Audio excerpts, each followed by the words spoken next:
जय माता दी मित्रों, बड़ों को प्रणाम और छोटों को प्यार। आज मैं आपको मासिक दुर्गा अष्टमी व्रत की कथा सुनाने जा रही हूँ। मन को शांत और कथा को धैर्य से सुने। कथा को पूरा सुनने से उसका पूर्ण फल मिलता है। चलिए शुरू करते हैं।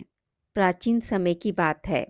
असुर दम को महिषासुर नाम के एक पुत्र की प्राप्ति हुई थी, जिसके भीतर बचपन से ही अमर होने की प्रबल इच्छा थी।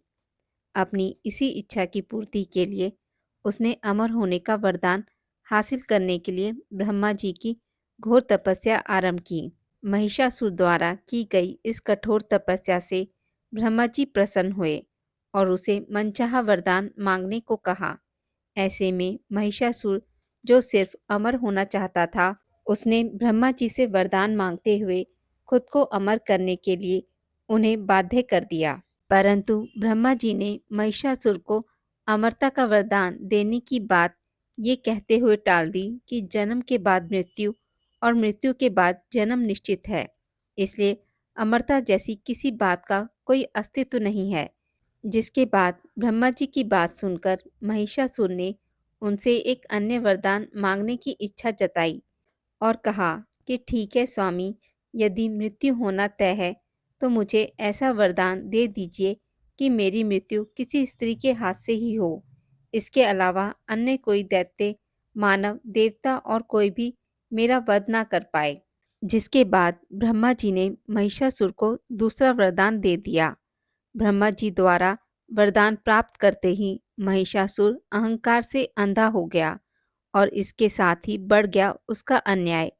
मौत के भय से मुक्त होकर उसने अपनी सेना के साथ पृथ्वी लोक पर आक्रमण किया। इससे धरती पर चारों तरफ से तबाही मच गई। उसके बल के आगे समस्त जीवों और प्राणियों को नतमस्तक होना ही पड़ा। जिसके बाद पृथ्वी और पाताल को अपने अधीन करने के बाद अहंकारी महिषासुर ने इंद्रलोक पर भी आक्रमण कर दिया, जिसमें उन्होंने इंद्र देवता को पराजित कर स्वर्ग पर भी अपना कब्जा कर लिया। महिषासुर से परेशान होकर सभी देवी देवता त्रिदेवों अर्थात महादेव, ब्रह्मा और विष्णु के पास सहायता मांगने पहुंचे। इस पर विष्णु जी ने उसके अंत के लिए देवी शक्ति के निर्माण की सलाह दी। जिसके बाद सभी देवताओं ने मिलकर देवी शक्ति को सहायता के लिए पुकारा और इस पुकार को सुनकर सभी देवताओं के शरीर में से निकले तेज ने एक अत्यंत खूबसूरत सुंदरी का निर्माण किया।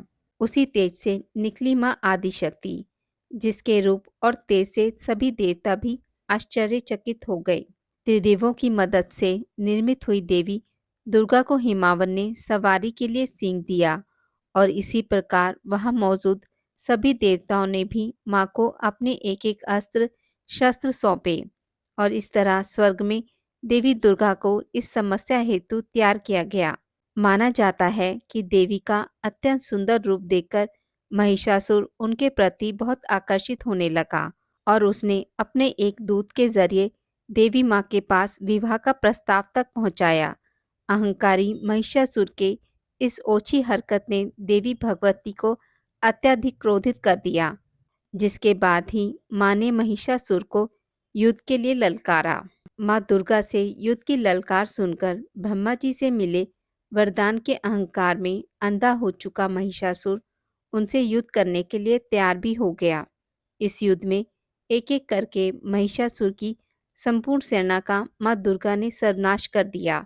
इस दौरान माना ये भी जाता है कि ये युद्ध पूरे 9 दिनों तक चला, जिस दौरान असुरों के सम्राट महिषासुर ने विभिन्न रूप धरकर देवी माँ को छलने की कई बार कोशिश की, लेकिन उसकी सभी कोशिश आखिरकार नाकाम रही और देवी भगवती ने अपने चक्र से इस युद्ध में महिषासुर का सिर काटते हुए उसका वध कर दिया। अंततः इस तरह देवी भगवती के हाथों महिषासुर की मृत्यु संभव हो पाई।